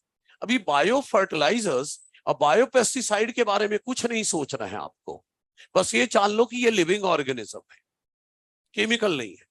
Organic agriculture को एक लाइन में पढ़ना है तो क्या है, नो यूज ऑफ केमिकल्स, किसी केमिकल का यूज नहीं होता।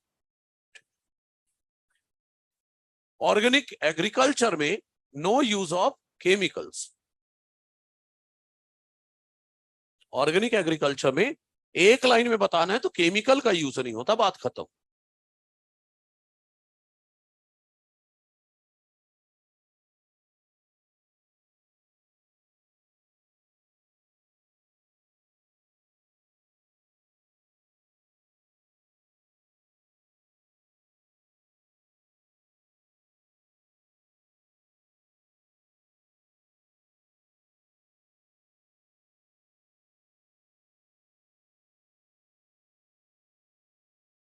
ठीक, फिर जेनेटिकली इंजीनियर्ड में लिख देना, desired gene is transferred into plant, desired gene is transferred into plant, desired gene is transferred into plant. अब प्लांट इज कॉल्ड, प्लांट को कहेंगे, plant is called genetically modified plant. ये इस वाले पॉइंट में लिखना, plant is called genetically modified plant या transgenic plant या tailor made plant, tailor made plant. ये genetically engineered crop based agriculture वाले एरिया में लिख देना। जगह नहीं है, एरो खींच के दूसरे साइड लिखना है तो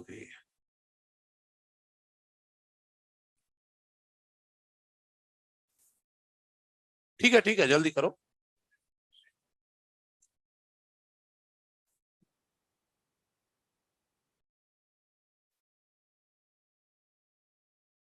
ठीक है, अब बंद कर, अब कॉपी में।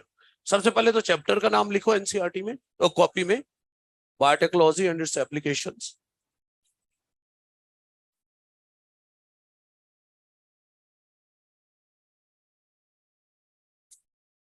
चैप्टर का नाम पहले लिखो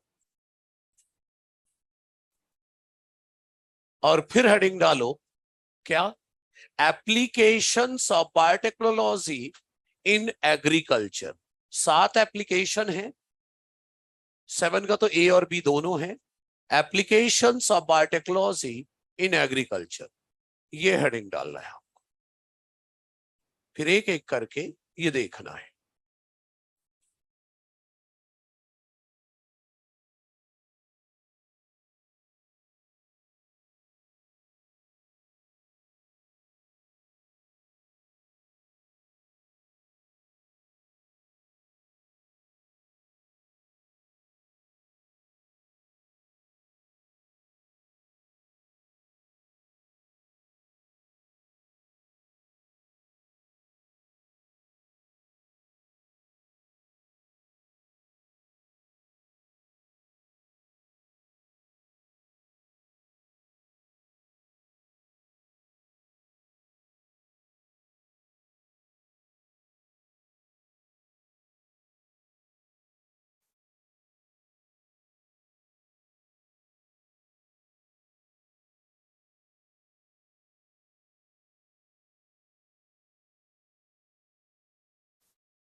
अच्छा चलिए अब आ जाइए, समझते हैं ध्यान से। Application of biotechnology in agriculture, देखो इसके 7 पार्ट हैं, 7 का ए और बी भी है। देखो सिंपल सिंपल है। इस चैप्टर में 2 समझने वाले टॉपिक हैं, वो भी तगड़े। एक है एंटी सेंस टेक्नोलॉजी, जो इसके 6 नंबर पे आएगा, एंटी सेंस टेक्नोलॉजी। और एक है आरएनए आई, जिसे डिटेल पूरा आरएनए इंटरफेरेंस कहते हैं। 2 ही है तगड़े कॉन्सेप्ट इस चैप्टर में समझने के। अब बाकी बस सिंपल है सब कुछ, कोई ज्यादा दिमाग लगाने का काम नहीं होगा। तो शुरुआत पहले एप्लीकेशन से। क्यों बना रहे हैं हम जेनेटिकली मॉडिफाइड क्रॉप्स? पहला, टू इनहेंस या to increase nutritional value of food, मतलब हम फूड की न्यूट्रिशनल क्वालिटी बढ़ाना चाह रहे हैं। इसके रेस्पेक्ट में ध्यान से आगे 3 सुन लो, ये 3 लिखना, मैं 4 5 फिर एक साथ फिर बताऊंगा, ठीक है? पहले 3 फिर 2 और आ जाएंगे। तो सुनिए, न्यूट्रिशनल क्वालिटी बढ़ाने के रेस्पेक्ट में हमने बनाया है गोल्डन राइस। नॉर्मली राइस खाते हैं तो हमें सिर्फ स्टार्च मिलता है, कार्बोहाइड्रेट, लेकिन हमने बनाया है golden rice, vitamin A rich basmati rice. Iron भी होता है इसमें, लेकिन मेनली विटामिन ए रिच है ये। मतलब अगर ये वाला राइस खाया तो इस कार्बोहाइड्रेट के साथ विटामिन ए भी मिल जाएगा। न्यूट्रिशनल क्वालिटी बढ़ा रहे हो।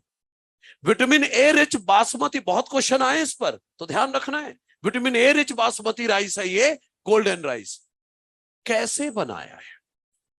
देखो, आप सबने फोटोसिंथेसिस में पढ़ा है, beta carotene is precursor of vitamin A. एक बीटा कैरोटीन मॉलिक्यूल जब हम खाते हैं तो उसके डाइजेशन से 2 मॉलिक्यूल विटामिन ए के मिलते हैं। एक बीटा कैरोटीन मॉलिक्यूल के डाइजेशन से 2 मॉलिक्यूल विटामिन ए के मिलते हैं। हरी सब्जी में बोलते हैं ना विटामिन ए होता है, विटामिन ए नहीं होता, बीटा कैरोटीन होता है। और जब हम हरी सब्जी खाएंगे तो बीटा कैरोटीन मिलेगा, और बीटा कैरोटीन के डाइजेशन से विटामिन ए मिल जाएगा। तो यही हमने किया है। हमने क्या किया है, बीटा कैरोटीन बनाने वाली जीन निकाली हमने डैफोडिल प्लांट से। एनसीईआरटी में कहीं नहीं है, नीट ने खुद लिखा था स्टेटमेंट ऑप्शन में कि जीन डैफोडिल प्लांट से निकाली गई, तब आपको पता होना चाहिए। बीटा कैरोटीन बनाने वाली जीन निकाली डैफोडिल प्लांट से, और कहां से निकाली? एर्बीनिया बैक्टीरिया से। बीटा कैरोटीन बनाने वाली जीन डैफोडिल प्लांट से निकाली और एर्बीनिया बैक्टीरिया से निकाली, और डाल दिया किसमें? राइस प्लांट में। तो राइस प्लांट में क्या आ गया? बीटा कैरोटीन बनाने वाली जीन। तो राइस में बीटा कैरोटीन ज्यादा होगा, और जब राइस खाओगे तो आपको बीटा कैरोटीन मिलेगा, एंड बीटा कैरोटीन खाओगे तो उसके डाइजेशन से आपको विटामिन ए मिलेगा। तो राइस खाने में कार्बोहाइड्रेट भी मिलेगा आपको, और विटामिन ए, तो न्यूट्रिशनल क्वालिटी ही तो बढ़ा रहे हो। समझ गए? दूसरा, देखिए, हम ट्रांसजेनिक प्लांट बना रहे हैं किस लिए? To increase tolerance against abiotic stresses. Abiotic stress से बचाने के लिए, टॉलरेट करने के लिए, जैसे हीट, कोल्ड, सब एनसीईआरटी है ये, सॉल्ट, ड्रॉट एक्सेट्रा। मतलब हम ऐसे प्लांट बनाना चाह रहे हैं जो एबायोटिक स्ट्रेस को झेल सके।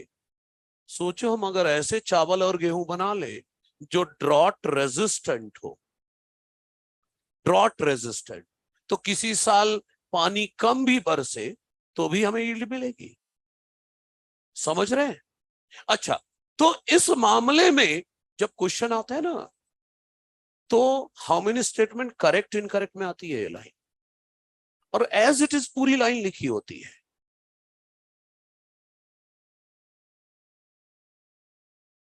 कोई ध्यान ही नहीं देता, और आंख जाते सर सही है, देखो एनसीईआरटी में लिखा है। और भाई, बायोटिक स्ट्रेस नहीं है हीट कोल्ड, एबायोटिक स्ट्रेस है। तो जब भी ये लाइन आया करे तो बायोटिक एबायोटिक जरूर चेक किया करो। समझ रहे हो? ओके। अच्छा सुनिए, इस मामले में हमने क्या बनाया है? हमने इस मामले में बनाया है salt tolerant transgenic tomato plant. Salt tolerant transgenic tomato plant has been developed that can grow in high salinity, high salt concentration में भी ग्रो कर सकता है। हमें ऐसे प्लांट तो बनाने हैं जो हीट टॉलरेट कर सके, कोल्ड टॉलरेट करे, सॉल्ट टॉलरेट कर सके, ड्रॉट टॉलरेट कर सके। सॉल्ट से समस्या होती है क्या? देखो, ट्रांसपोर्ट इन प्लांट की एक ही टैगलाइन होती है कि पानी उधर जाता है जिधर सॉल्यूट ज्यादा होता है, पानी उधर जाता है जिधर सॉल्यूट ज्यादा है। तो अगर मिट्टी में अगर सॉल्ट ज्यादा है तो पानी किधर जाएगा? जिधर सॉल्ट ज्यादा है। तो पानी प्लांट में नहीं जाएगा बल्कि प्लांट से निकल के बाहर आ जाएगा, प्लांट सूख के मर जाता है। तो ये तो दिक्कत थी। तो हमने एक ऐसा टमाटो प्लांट बना लिया है जो हाई सॉल्ट कंडीशन में भी ग्रो कर सकता है। समझ रहे हैं? इसी तरह तीसरा ऑब्जेक्टिव देख लीजिए, आगे सुन लीजिए। हम ऐसे प्लांट बना रहे हैं जिनकी मिनरल यूटिलाइजेशन एफिशिएंसी अच्छी हो। ऐसे प्लांट बना रहे हैं जिनकी मिनरल यूटिलाइजेशन एफिशिएंसी अच्छी हो। क्या मतलब है, क्या फायदा होगा? देखो, ये एक प्लांट है, इसके पास 100 पोटेशियम आयन है। प्लांट है, 100 पोटेशियम आयन है, 20 पोटेशियम आयन इसने यूज किया, 80 बचे। प्लांट से फिर 20 ले लिया, मिट्टी से फिर 20 ले लिया, फिर 100 हो गए। 8-10 फिर यूज कर लिए, फिर मिट्टी से ले। अरे भाई, मतलब इसकी मिनरल यूटिलाइजेशन एफिशिएंसी अच्छी नहीं है। तो हम ऐसा प्लांट बनाना चाह रहे हैं जिसकी मिनरल यूटिलाइजेशन एफिशिएंसी अच्छी हो। मतलब कि तेरे पास जितना मिनरल है आगे उसे यूज कर, फिर मिट्टी से ले। इससे फायदा क्या होगा? अगर ये मिट्टी से जल्दी जल्दी मिनरल नहीं लेगा तो मिट्टी में ज्यादा समय तक मिनरल बने रहेंगे, तो मिट्टी की फर्टिलिटी ज्यादा समय तक बनी रहेगी। मिट्टी की फर्टिलिटी जल्दी एग्जॉस्ट। बस इसलिए फिर से एक बार सुन, हम ऐसा प्लांट बनाना चाह रहे हैं जिनकी मिनरल यूज करने की एफिशिएंसी ज्यादा हो। भाई तेरे पास जो मिनरल आ गए यूज कर ले, फिर मिट्टी से ले। तो ये जल्दी जल्दी मिट्टी से मिनरल नहीं लेगा, तो मिट्टी में ज्यादा समय तक मिनरल रहेंगे, तो मिट्टी की फर्टिलिटी जल्दी एग्जॉस्ट नहीं। ये तीसरा है। तीनों लिख लो, फिर 4-5 लेकर आ रहा हूं। दोनों ऐसे छोटे छोटे हैं, ठीक है, कंप्लीट करें। तीसरा मैंने बोला टू इंक्रीज, ये सब एनसीईआरटी है, इग्नोर नहीं कर सकते। To increase mineral utilisation efficiency of plant, to increase mineral utilisation efficiency of plant. ये क्या करेगा? इट प्रिवेंट, क्या प्रिवेंट करेगा ये? Early exhaustion of fertility of soil, fertility of soil को जल्दी एग्जॉस्ट नहीं होने देगा। ये तीसरा ऑब्जेक्टिव था। चौथा ऑब्जेक्टिव आ रहे हैं, हम प्लांट का यूज कर रहे, बना रहे हैं जो दवाइयां दे, हाँ मेडिसिन दे।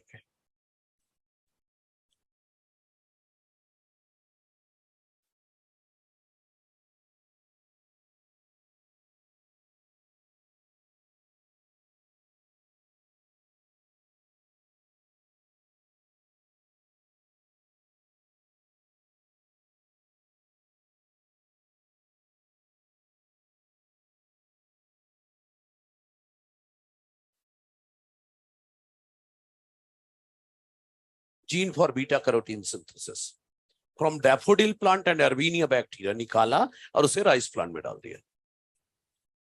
प्लांट है, फ्लावर होता है ना डैफोडिल के।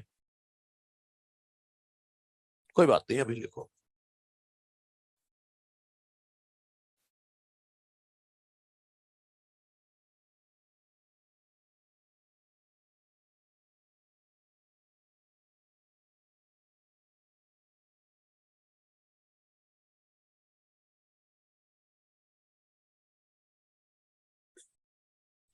वो सेलेक्टेबल मार्कर वाला पढ़ा घर जाके, ठीक ठाक था, क्योंकि उससे भारी आने वाला है अगली क्लास में। वो कुछ नहीं था आरएनएआई के सामने अगली क्लास में। तो अगली क्लास लाजवाब होने वाली है, मतलब भर भर के ही लेवल रहेगा वहां। ठीक है, इसलिए संभाल के रखना उसको। ठीक है, करते हैं। ठीक है, हाँ पहला हटा दूं ना, तो सर तेरा लिख जल्दी, लिख के बैठा होगा, देख कौन सा पॉइंट लिख रहा है, तीसरा लिख रहा है, उल्टा टांगूंगा यही। ठीक है ठीक है, अभी तो मैं हेडिंग चेंज कर रहा हूं, ये हेडिंग हटा रहा हूं। ठीक है जल्दी करिए। चौथा, हम ऐसे प्लांट बनाना चाह रहे हैं जो हमें दे बायो फार्मास्यूटिकल्स, मतलब मेडिसिन दे।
हाँ ठीक है, कंप्लीट करो।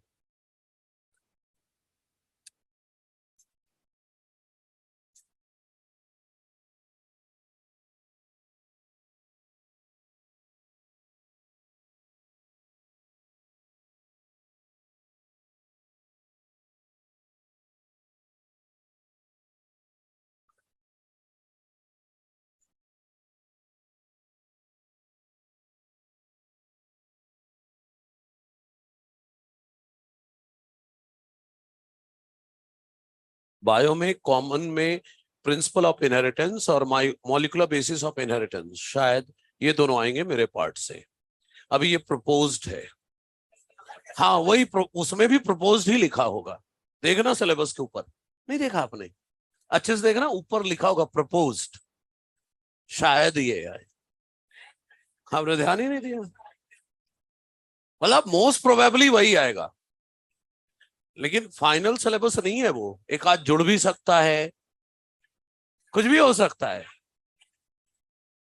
मोस्ट प्रोबेबल सिलेबस है वो, मॉलिक्यूलर बेसिस और प्रिंसिपल ऑफ इनहेरिटेंस, और एक डोमेस्टिकेशन ऑफ एनिमल्स है, मतलब एनिमल ब्रीडिंग, और ओरिजिन एंड एवोल्यूशन, बायो में ये चार है मोस्ट प्रोबेबल।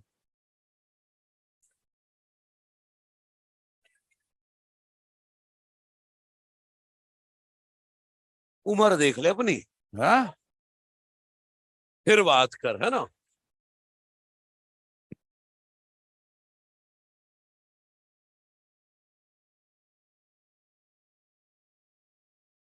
अच्छा तू डायनासोर बनना चाह रहा है, जेनेटिकली मॉडिफाई,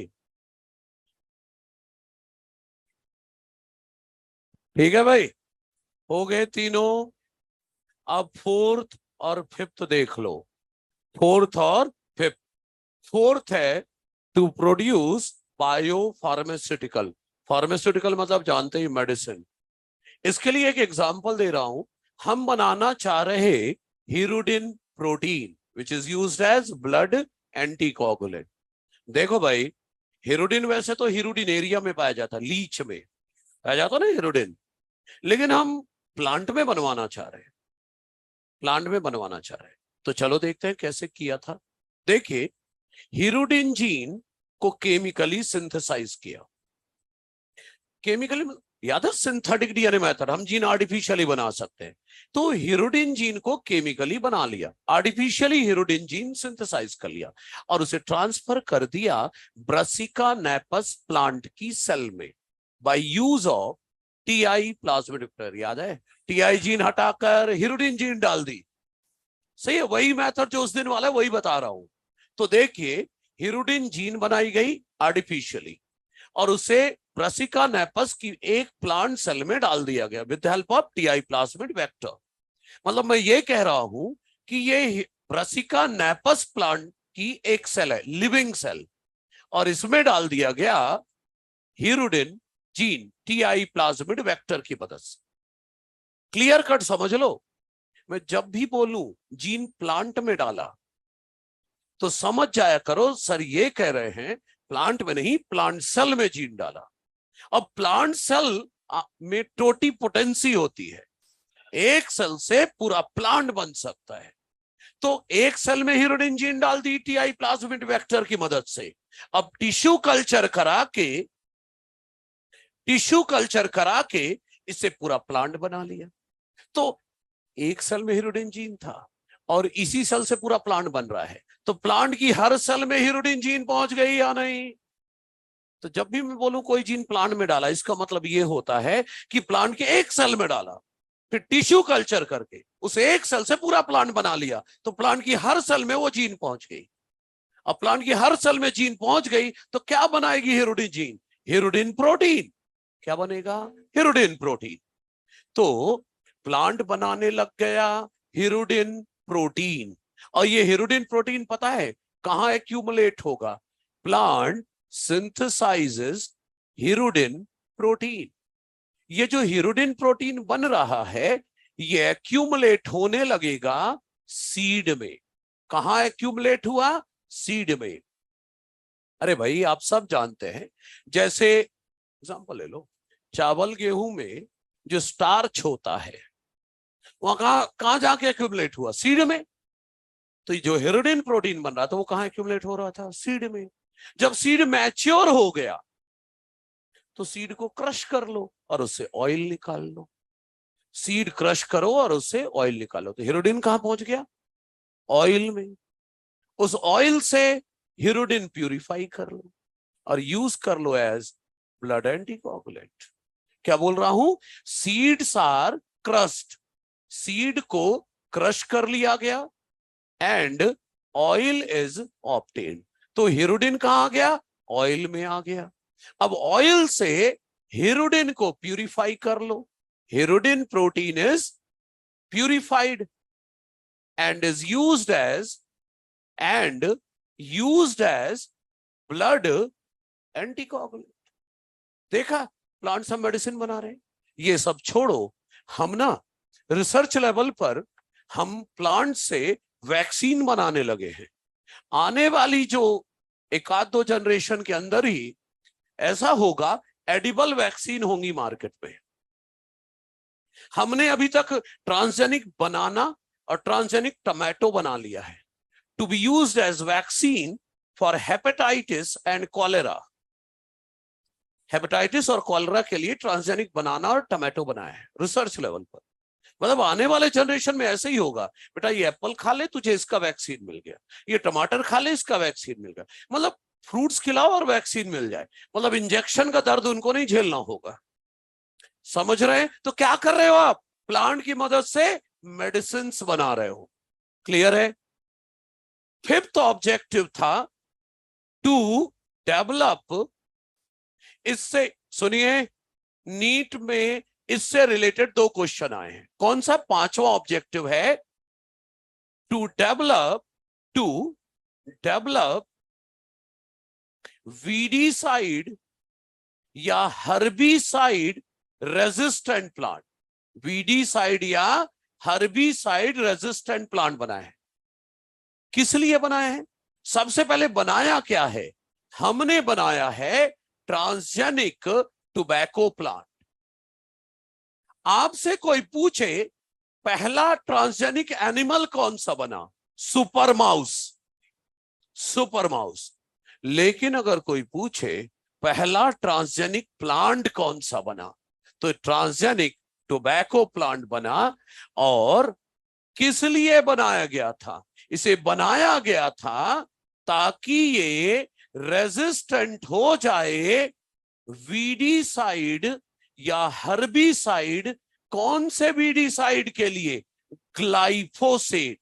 इवन ये तक पूछा है, एनसीईआरटी में कहीं भी नहीं दिया है कि ये किसके लिए रेजिस्टेंट है, लेकिन आ चुका है। तो हमें याद रखना है ट्रांसजेनिक टोबैको प्लांट जो बनाया गया वो वीडीसाइड या हर्बिसाइड ग्लाइफोसेट के लिए रेजिस्टेंट था। कैसे बनाया गया? देखो, एग्रोबैक्टीरियम में एक जीन मिल गई, EPS, क्या बोल रहा हूं, जीन ऑफ EPS एंजाइम। अरे फुल नेम आप कहते हो तो बता देता हूं, 5-enol पायरुवाइल शाइकीमेट। अभी तो बोला बता दो, शाइकीमेट 3-फॉस्फेट सिंथेज। रुक जाओ बता दूंगा। ये जीन निकाली गई फ्रॉम एग्रोबैक्टीरियम, निकाली गई from agrobacterium, was transferred to tobacco plant, तो ये प्लांट वीडीसाइड रेजिस्टेंट हो गया। अच्छा सुनो, आपका काम हल्का करता हूं। आपको इसका पूरा नाम याद करने की जरूरत नहीं है, नहीं लिख लिए दिया कि 4 महीने बाद जब पढ़ते हैं ना लोग, तो फिर LN+ पर मैसेज डालते हैं, सर वो EPS क्या था? तो नहीं क्या है ये तो बताओ। अभी तो कोई इच्छा नहीं जगती लोगों को उस समय, अब पता नहीं मैं खाली हूं जवाब दूंगा कैसे क्या, इसलिए पहले ही बता देता हूं। सुनिए, इसका फुल नेम याद नहीं करना है आपको, सिर्फ इतना याद रखना है कि एग्रोबैक्टीरियम से निकाला गया EPS एंजाइम की जीन, याद रहेगा EPS। अरे 2 बार फोटो सिस्टम याद कर लो, PS1 2 होता है ना, तो PS फिर दूसरा PS, तो EPS एंजाइम की जीन निकाली गई किससे? एग्रोबैक्टीरियम से, और डाल दिया गया टोबैको प्लांट में। तो टोबैको प्लांट क्या हो गया? Resistant to weedicide glyphosate. फिर से सुनो, एग्रोबैक्टीरियम से निकाला गया EPS एंजाइम की जीन और डाल दिया गया टोबैको प्लांट में, तो टोबैको प्लांट वीडीसाइड ग्लाइफोसेट के लिए रेजिस्टेंट हो गया। अच्छा, वीडीसाइड रेजिस्टेंट प्लांट बनाया क्यों?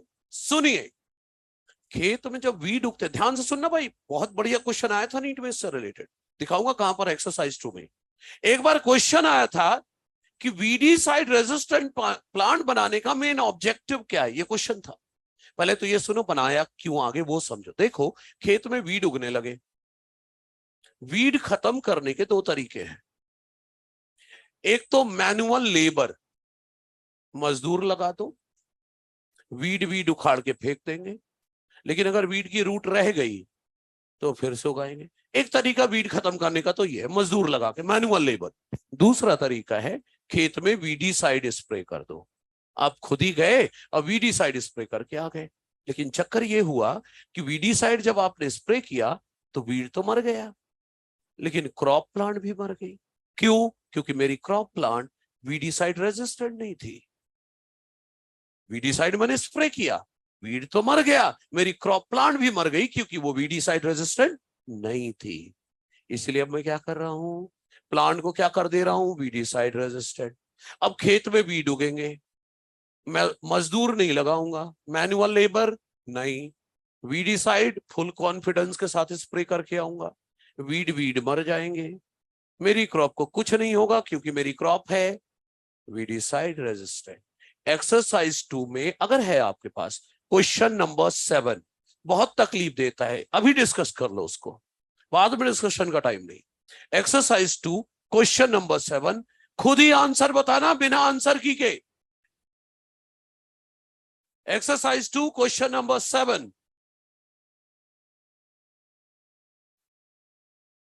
Page number 41, question number 7, answer की के देख के ना बोलना भाई, ईमानदारी से बताना। कुछ लोग 4th बोल रहे हैं भाई, क्या लग रहा है 4th होगा? 4th ही है। तो देखो इस तरह के क्वेश्चन आते हैं, क्लियर है? तो 5 ऑब्जेक्टिव मैंने बता दिए, 6 और 7 अगली क्लास में होंगे। मैक्सिमम टाइम 6 और 7 में ही गुजरेगा अगली क्लास का। उसी में एंटी सेंस टेक्नोलॉजी भी है और आरएनएआई भी है। तो अगले क्लास में माइंड सेटअप करके आना कि दिमाग को कहीं हिलने नहीं देना है, पूरा 6-7 तगड़ा है, यहां तक कुछ नहीं था। ठीक है ऑनलाइन वालों, बाय बाय।